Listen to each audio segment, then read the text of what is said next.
Welcome, what is up? Thank you for tuning back into the Chaos Lair. Of course, I'm Chris Chaos here with the 411 for SmackDown Live. Brooklyn, 8/22/17. Now, before I get into SmackDown, I want to let anybody know that while it's my Pro Wrestling Crate unboxing, that I got everything taken care of, so that's that. And Pro Wrestling Crate, to me, is still number one in my heart, and always will be. The only, by the way, subscription-based merchandising box stuff that I don't do anybody else's. I just do Pro Wrestling Crates because they have the best stuff. So I want to talk a little bit about 205 Live. Just if you just give me a minute. Cedric Alexander and Grand Metalik defeated Drew Gulak and Tony Nese.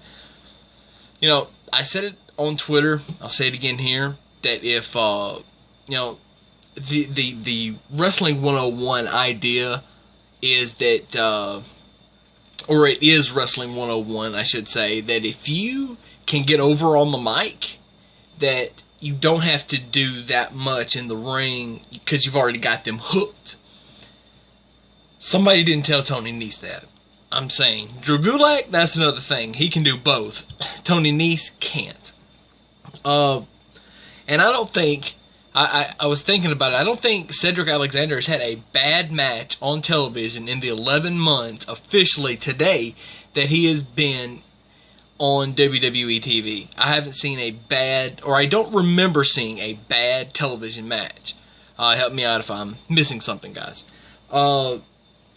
Then Brian Kendrick and Jack Gallagher had a duel, which ended up Brian sending out a clown because Jack's a clown, and then Kendrick comes out and attacks him, puts him through a table. Next week, no disqualification match. I can't wait to watch that. That's going to be awesome. And then the Cruiserweight title match.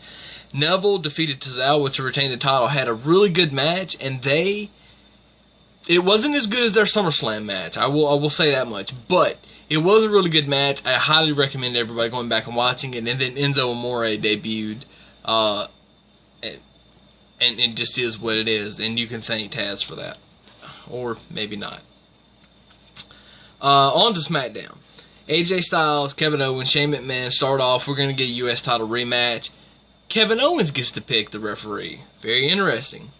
In the opening bout of the night, Aiden English is finally getting to sing, and he has a wonderful voice. And all of a sudden it gets cut for the glorious one. Bobby Roode makes his SmackDown Live debut. I'm excited, personally. I love Bobby Roode. I've loved Bobby Roode all the way back since the America's Most Wanted days. Especially, and even thought that he did better in Beer Money, which, by the way, and he won. He beat Aiden English, of course, in his debut. JBL actually used the phrase beer money, which I thought was just, I mean, that's just one of them inside things, but it's just really funny for those that kept up with TNA. The Hype Bros lost to the Usos. The Usos cut a hell of a promo because it was short and sweet to the point, but it was just delivered perfectly. It was a hell of a promo. I loved it. I absolutely loved it. Shinsuke beat the Singh brothers. Not much here. Although I will say, he laid out gender, which again will lead me to believe that the whole Shinsuke gender thing is not over. Which means that Shinsuke will probably end up with the title before all is said and done. But something struck me was the match at SummerSlam, Shinsuke's first loss. Was that the first time that Shinsuke Nakamura has been defeated on WWE TV minus NXT? That's something I need to look into. Natalya and Carmella versus Becky Lynch and Naomi. Becky and Naomi won. The going story here was, you know, when is Carmella going to cash in? I do think she had a different look tonight, Carmella did, and I don't know if I love it or not. I don't hate it, but I'm just kind of iffy on it. But I did love seeing Natalya with that women's title. It looked fantastic on her. I can't wait to see what happens with her going forward as the heel champion. I hope she gets some kind of run out of it. And I think what they need to do is they need to put Carmella in a feud with somebody. It's got to be some story somewhere that they can make up to put her in. I would say do it with Charlotte, but since Charlotte is gone, being by the side of her father, the Nature Boy, woo! Shout out Flair, and you know what? Everybody keep Ric Flair in your prayers, because I mean, I don't know what all is going on. I don't know how good he's doing, or if he's doing worse or whatever. I pray that everything's going better and that he's getting better and continuing, if I can talk, to kick out at 2.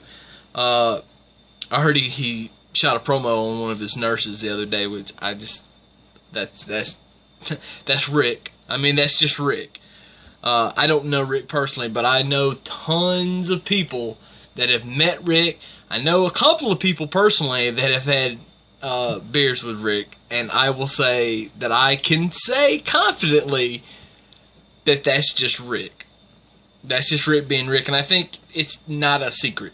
Anyway, the main event, the U.S. title match, AJ, Kevin Owens. Kevin Owens' last shot. He had to find a referee. Baron Corbin stepped up. So Baron called it pretty good, and then they got into a little squabble. Shane comes down. Shenanigans happen. Baron leaves. He tosses the referee shirt, and I guess Corbin, I didn't notice this, but he was wearing an earpiece because it was part of the shirt when he tossed it, or at least it was with the shirt. I can't confirm or deny because I've already deleted it off of my DVR, so I can't go back and look whether or not the earpiece was actually in his ear or not. But anyway, it was a part of the shirt when he threw it to Shane. Shane puts the shirt on, slides in, and eventually counts the 3 for AJ Styles to retain, the United States Championship. So, SmackDown to me was very entertaining. I think it was, the only thing that was badly done to me was Shinsuke laying out Jinder.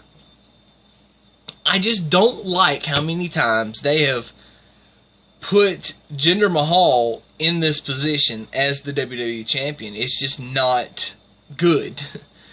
But the WWE isn't seeing it that way. They're seeing it as just go out there and let's do something. Or, I don't know what they're thinking, to be completely honest, because I'm not in that room. Although I could be in that room. Hey Vince, you're coming to my backyard next week. I would love to sit down and talk if you would love to have me. Sunday, Monday, I'm flexible. I can do either. That's up to you. For now, that's all from me. That's all I've got. Thank you very much for watching. And let me know what you think about the 205 that I threw in there. If you like it, let me know. If you don't, I won't do it anymore. Maybe I just won't cover 205 live, and maybe I'll just talk about it all the time on Twitter. That way, if people want to hear my opinions, they can follow me at TheAnswerChaos on Twitter. So, deuces. As always, Chaos is out.